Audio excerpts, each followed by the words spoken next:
Following on from the release of the Ezio Collection, today we have Assassin's Creed 3 Remastered. Now this is on every console including Switch, plus a PC version, but today I thought we'd just dip in to see how the visuals compare to the last gen version. Specifically we're going for PS4 versus PS3, with a mind to look at the Switch version in particular later on.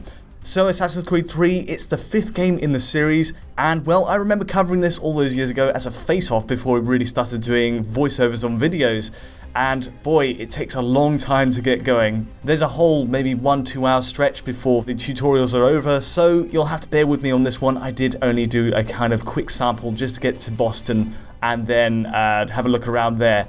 But still, it's enough to get us a sense of what the game's doing and how the remaster's taken shape. Now, there are a lot of parallels with the Ezio Collection technically in terms of the resolution bumps and the lack thereof in some respects on the Pro. More on that later, but it's definitely a worthwhile upgrade if you're looking to revisit this one. Use. Each night it's the same. I scout one area and they drop the painted barrels from another. So what do we have? Now the promise from Ubisoft is Assassin's Creed 3 and AC3 Liberation, which is packaged inside with it, is you get new improved textures, models, physically based rendering which affects the lighting and the way shadows work as well. The density of crowds is also meant to be boosted, I imagine, to the levels that the PC version could achieve back in the day at max. This game was running on the AnvilNEXT engine, which was celebrated at the time for massively boosting the density of crowds, so they really showed this off right at the start in the auditorium section at the Opera House, where there's just countless NPCs running about. So with a focus on PS4 and PS4 Pro today, let's talk resolutions. Right, so PS4 is running at a native 1920 by 1080, and if we switch over to the PS4 Pro version, it's a native 4K. Not much more to say there, it does exactly what it says on the tin, and in fairness, I would have been a bit disappointed if it was anything less, given the age of these two games. You can spot right away it is 30 frames per second, itself a little bit of a disappointment, but maybe we should have expected it given that's how the Ezio Collection panned out as well. It's also worth noting that if you're a PS4 Pro user running on a 1080p screen, you're only going to get a native 1080p from this game, unless of course you go to the menus in the PS4 system menu, go to video and then go to the super sampling option and check that, and you should get the 4K super sampling right there. But yeah, it appears to use exactly the same setup as the Ezio Collection, which at the time was a bit of a shame, but now we have the option to kind of address it manually. A bit of an oversight, but we can work around that. Now this game had a lot going for it at the time, but by today's standards it's definitely looking a bit rough around the edges. I dove into my old PS3 assets and just looked through them, and the shadows are very blocky and low res on the PS3 version in particular, and there's still object and NPC popping on the distance, partly hidden by the fact it was running at 720p at the time, but today they really had to address those things, and that they have. It's actually a decent looking game, nothing spectacular, but the move to physically based rendering is maybe the most outstanding part of it. So if we go to the comparisons between PS3 and the base PS4, we get obviously an overhaul in the materials. And every single new material in this remaster factors in things like the opacity, the roughness, the reflectivity and much more, all of which combines to give it a consistent look and a more natural look. Now to my eyes this is an improvement, but for the original a lot of this had to be coded in and baked in and basically tweaked manually by the artists at Ubisoft, which gave it a very specific look which has been completely overhauled by this point on PS4. We're playing in the standard range mode, but there is a HDR mode as well. High dynamic range is included with this one, which is a major plus, and it ties right into the PBR we've got as well. Now as far as the revamped lighting goes in practice, you can see it right away on the flags of the ship as we climb the mast here. If you look close you can see the light seeping through the material while shadowing casts across the fabric itself. It's simply a truer to life representation of the material. Across the board, I'd say the remaster gives the whole game a lighter appearance, and it's hard to find any cases where you could see it as a step back in any way. There were artistic choices of the original game which are lost, but overall I do prefer it. It kind of reminds me of the move Dark Souls 2 took, if you remember that, with the Scholar of the First Sin upgrade. There's a sharper, more natural look to the lighting, and everything just kind of popped way more. One thing that is a little bit disappointing is the character model upgrades. I'm not convinced these are wholesale changes at all. It seems like the geometric mesh of the characters stays pretty much in place from the last gen versions, but again, what you do get there is the change to materials for the skin, the hair, the clothes.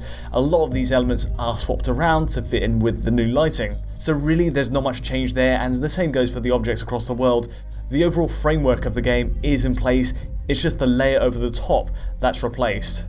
Now looking elsewhere, it's not just the textures but the shader work too. So boarding our ship, we can see like the ocean body has a new water shader running underneath it.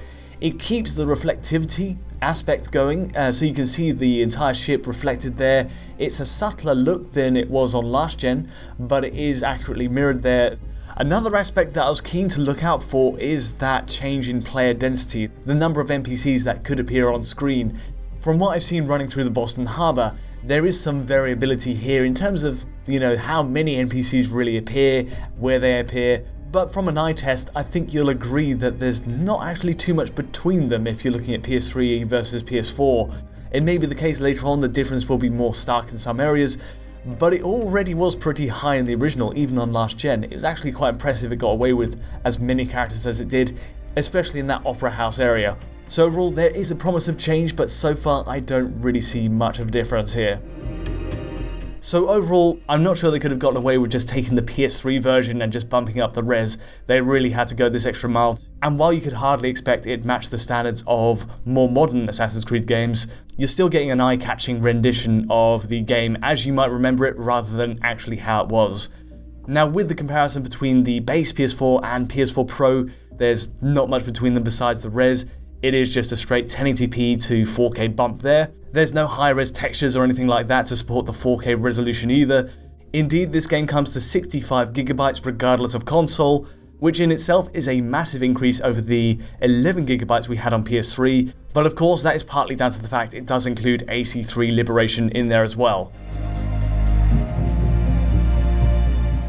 So if we move on to the performance side, it's worth noting that the last gen versions were very unusual when they first released because they ran with an unlocked frame rate, meaning you could get a range of 20 to 40 FPS, though generally speaking when anything really intensive kicks off you're resting at about 20 FPS most of the time. It all ran V-synced but with some huge drops a lot of the way, and I remember feeling around the time of release this was far better played on PC, and really it started to become clear that we needed a new generation of consoles to really make this open world design work. And so that's exactly what we've got, though the frame rate side of things isn't really pushing the boat out too far. So looking at base PS4 first, yep, it's a V-synced 30 FPS, barely any drops for the most part. There are a few hiccups and stutters as you run around the Boston area, but generally speaking, pretty happy with that. As long as you're good with 30 FPS, this runs perfectly fine. I think there was one drop to 25 FPS at one turn, but it was a sort of one-off. And likewise, if we skip over to the PS4 Pro version, there's no real ambition to hit 60 FPS here again. It's just a straight 30 FPS cap with a few one-frame dips, but that's about it. So overall, a very serviceable take on the game, and I think if you're looking to bridge the gap between the recently released Ezio collection and the more modern Assassin's Creed games, also worth noting this game still has its fair share of glitches, just sort of basic visual stuff, oddities in the ways NPCs move, though there have been gameplay tweaks to improve the overall quality of life of playing the game. Did you think you could escape from London so easily after what you did at the opera? That we wouldn't notice? That we wouldn't follow? Maybe the more fascinating prospect is the Switch version, which we'll be covering in due course over the next week. Clearly though, Ubisoft is very intent on going through its back catalogue to revive a lot of the old experiences we had and bring them up to date. So I'd be curious to hear your thoughts on what you'd like to see next in terms of a remaster from Assassin's Creed or any of Ubisoft's other major franchises of that generation. But for me for now, that's about it. Hope you enjoyed it. If you did, give me a like or subscribe, and of course don't forget to hit the bell to get notifications as any video lands. Also, we have this video on our Patreon at digitalfoundry.net, and to get in contact with me or the team, just use Twitter.